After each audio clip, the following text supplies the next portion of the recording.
I'm Patrick Bailey with iQlist.com. Today is February 3rd, 2021, and this video will be going over a 3D printed picture frame mat. Okay, this is from a honeydew project that I had. It's been on my floor, actually, for about a month now. What happened was, years and years ago, my wife found some nice picture frames, and this actually is not the original. This actually is my 3D printed version here, but I'm replacing the original one, which I got it right there. Okay, there's the original one, Christmas 2009 mat. And the idea was, for years and years, I think she got these at Kohl's, I want to say. So for years and years, she could find these every single year, 2009, 2010, 2011.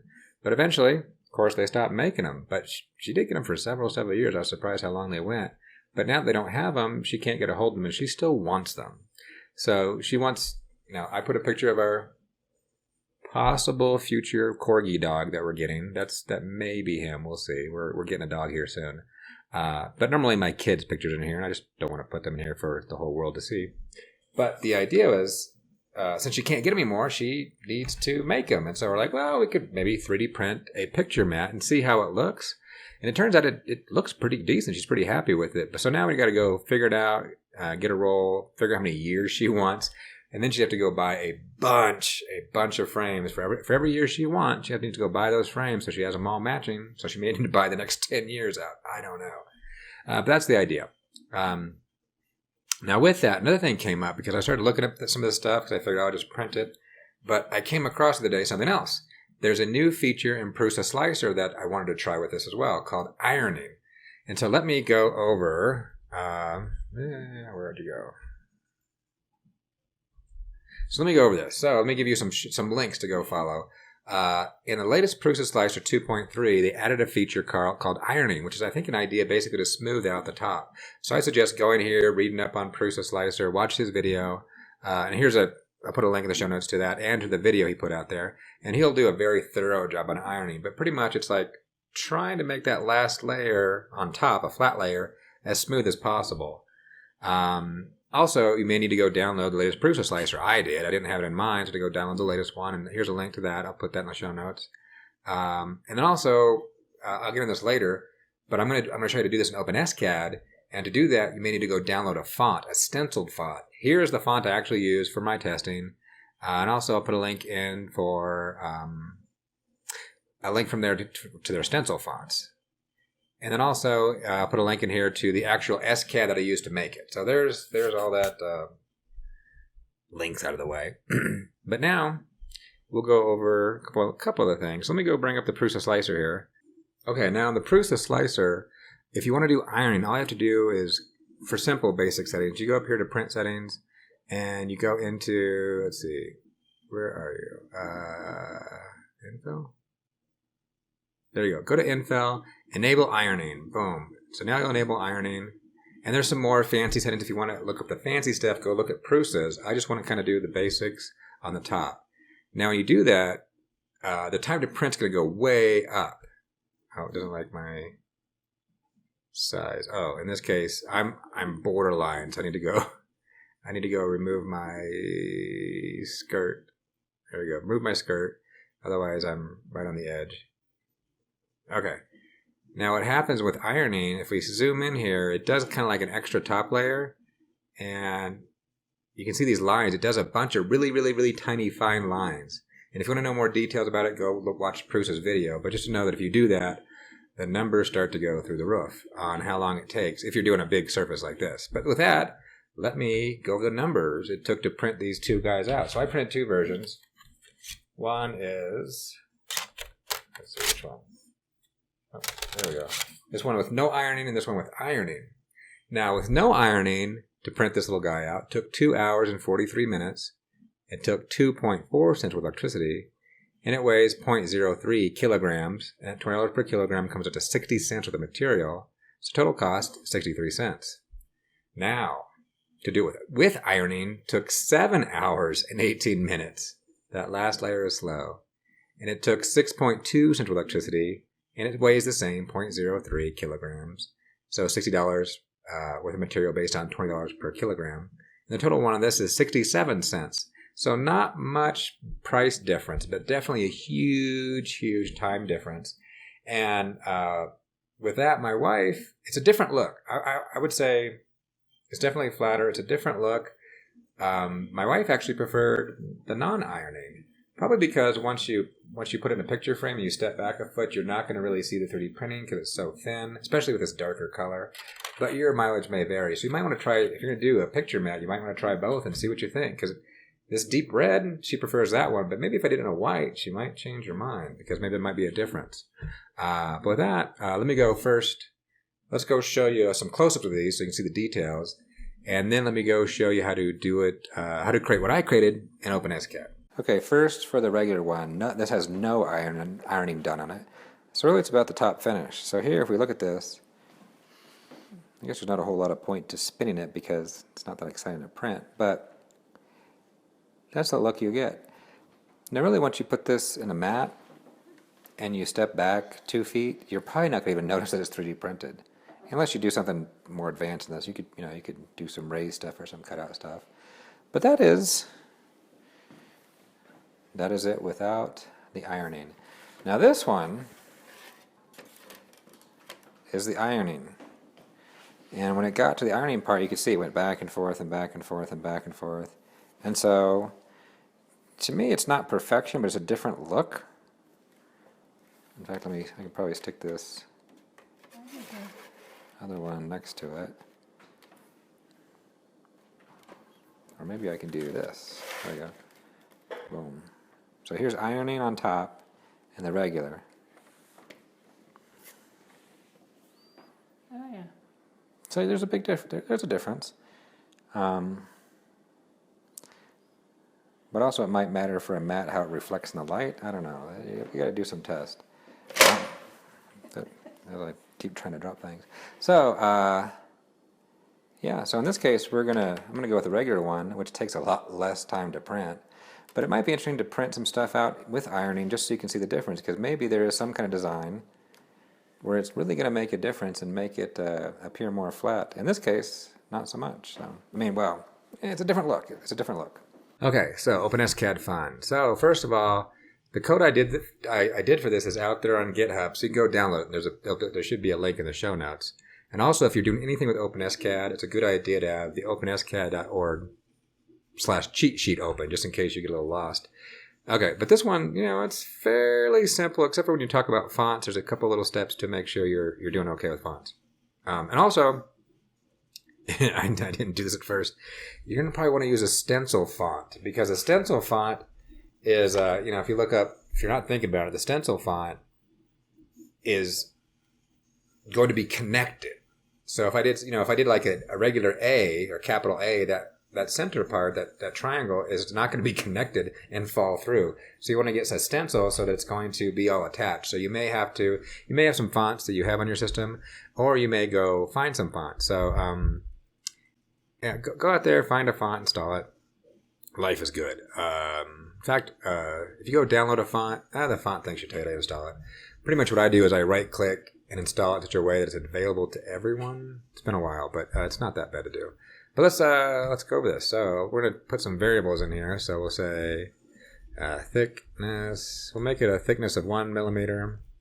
And we'll say this text. I'm going to have 2 lines of text, but I'll say text 01. For the first one, it'll be Christmas. Boom, boom. And text 02. We'll put the year. 2031. How about 2031? We'll go in the future. Cool. Okay, and then we're going to have some widths and heights. So now, this I'm actually pushing the edge of my Prusa. So I have a width of 215 and a height of 210, which is about as big as I can go on the height, and also just barely is enough to get in this frame. So if she wants a bigger frame, I got to do it in 2 parts, or I got to get a bigger printer. And then with that, we'll just start. I'm going to add some more in here, but we'll just start slow. So the first thing I'm going to do is we're going to want a square. Boom. So we'll just do a square real quickly, and we'll make the square the width variable. So you run that, boom. And you can see we have that square, which would be 215 by 215, but that's not what we want. We want the width and the height. So we do that. And so now You probably don't see how it changes, but if I change that to a 10, you will. Yeah, see how it changed to a 10. Boom, boom. Okay, so there's that. So the next thing I want to do is we want to do a cutaway. So we want to cut away the window. So we need to make another square. That's going to be our window. And we got to figure out how we're going to offset it. We're going to have to use some more variables. So we'll set up some more variables here. And so I'll say, okay, we have, what do I say? Window width. The width of the window, I'm going to make it the width, the total width, minus 66 is what, well, 56 is what I came up with for mine. But of course you can tweak that. And the window height, what did I say on this? I just made it a straight number, 110. No calculations needed. And I did a, let's see, window top offset, how far I want it to be from the top. And I said 20 in my case. So what I'll do is I'll come down here. And so now I've got my width and my height. So I can do a similar thing. I can say window width and window height. Boom, boom, boom, boom. Now if I run this, it's there, it's just absorbed by the other one. And if I comment that one out, you'll see there's my window. I'll bring it back. There you go. So now what we want to do is we want to subtract one from the other. And you can do that with the difference. So I'll say difference. Boom. And I'll come down here. And now you don't have to move these over, but I like to use this button to kind of move them over. I'm a programmer. It makes me feel happy to have them indented. So what this says for difference, it says, hey, between these two curly braces, the first object that exists, keep that. Every other following object, remove it from this first object. So if I run this, you'll see it actually removes that little section there. It removed the right size but in the wrong place. So now we need to actually move that guy a little around. We can remove that guy around with translate. So we'll say translate, and we'll do this a similar thing with curly brackets here. And if I can translate an X, Y, X, I can translate X, Y, and I can translate Z if I want to. But in this case, I don't want to do Z, I just want to do X and Y. So if I do 10 and 50 as an example, it should move it over 10 and then 50 up. See how that works. Now what I want to do is I want to center it. So what I have is I have my overall width and my other guy. So I can say width, there we go. So yeah, width. Well, there's a couple ways to do it because I could say center. And now, okay, I can say width minus window width, right? Divided by 2. So that should push me, boom, dead center. Perfect. Now for the height, we want to say, put another line, just a little easier to read. I'll say height minus window height minus the window top offset. So what that does is height will push it to the very top. But then we got to push it down its own length, its own height back down, and then we got to push it down a little bit further with that offset. And that should get me, boom, that's the window I want. Now the next thing, this is the fun part, is I want to do the text. So what I'm going to do, let's see, we said difference. Well, let me do at this point I'll do a linear extrude. Linear extrude is kind of like using a Play-Doh. And so if you remember those old Play-Doh squeeze things, you'd put the Play-Doh in and squeeze it out and it would come out. So an extrude basically is like pushing it through an extruder. And I'm going to say make that whole thing in that brackets 1 millimeter thick. And now it actually has depth. But I could, well, if I want to make it more obvious, let me make it more obvious. Boom. See? One's not so obvious, but it is there. Okay, so we have that. Now the next thing we want to do is we want to make fonts. And fonts become a little fun. So the first thing we'll do is we're going to come up here and we're going to say, okay, we got that text and we got that one. So we'll say my font. We want to pull in a font variable. Equals, this is going to be the font that you want. Now, you may not be able to use mine because mine, the code I have assumes you have the same font I have, and you may not. So what you want to do is you want to find out the fonts you have. To do that, you can go up here to help, and you go to font list. Click on that font list, and it will query your own system to see what fonts you have. So, in fact, if you've already done this, if you install a new font, it may not line up, so you may have to restart Openscad in order to get the new list. And I can go down here anywhere, or I can search for the revamped one I put in there. There you go. And I click on that and say, copy to clipboard. Whatever one you want, copy it to your clipboard, and then come back here, right-click, paste. Oh, needs to be in between. There you go. Now that's my font. And I'll say font size, and I will do a font size of 18 in this case.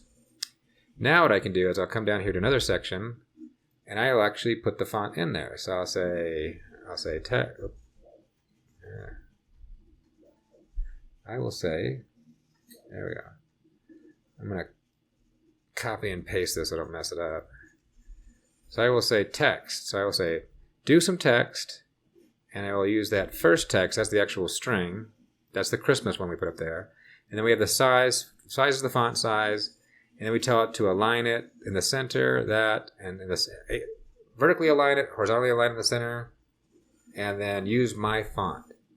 Now if I do this, we should see Christmas shows up right there. Boom. But we're going to want to move it and also make a linear extrude. So we'll say, okay, that's neat. So the first thing we'll do is we'll say linear extrude. Boom. And we'll say, we want to make this thicker than the thickness. So we'll say thickness plus 2. Boom. There we go. So now we got this font. And now to make life easier, I'm going to put a color here. So I can say color, let's see, pound FF. I can just say white. We'll say white. Just to make it easier to see. And we got to close the brackets on that. And boom, now it's white. Just makes it easier for me to see. But as you can see, it's not in the right place. So what we need to do is we need to translate this guy. So I'll say translate. Boom, boom. Put that whole thing in here. Move that over a little bit. And similarly, we'll do an X and a Y. So we'll say, the nice thing is we're centered. So I can say width divided by 2.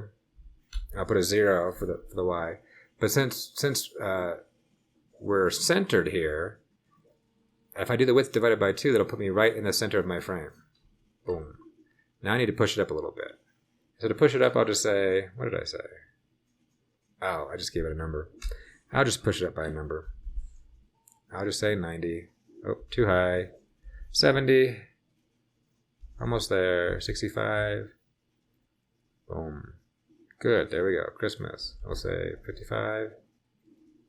Good enough. Now I'm going to copy this whole section, and I want to put the year down there.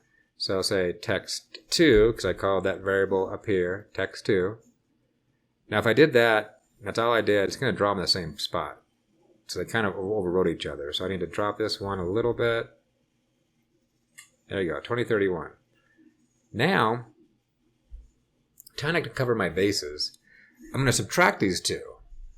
But there can be some issues with STL files. I found at times because, I mean, there's some issues. I kind of want to fully cut them. I don't want to cut them right on the edge. I'm not going to get into why, but you can do some research on that. So what I'm going to do is I'm going to translate the whole thing again. I'm going to translate it after the extrude, after it's been extruded. So I'm going to say translate. Translate. Do now. 0, 0, -1. I'm going to pull it down just a little bit. Boom. So it's actually going through both sides. And now I can come back up here and I'll say difference of the whole thing. So now what that's going to do is going to take this first section. This is an object. Boom. Make this first object. And then whatever comes after it, this second object, delete it from it. So if we run that, boom, now we have our Christmas 2031. Perfect. And then we hit this to actually render it the full way. And then hit STL to actually save it as an STL. And boom, there you go.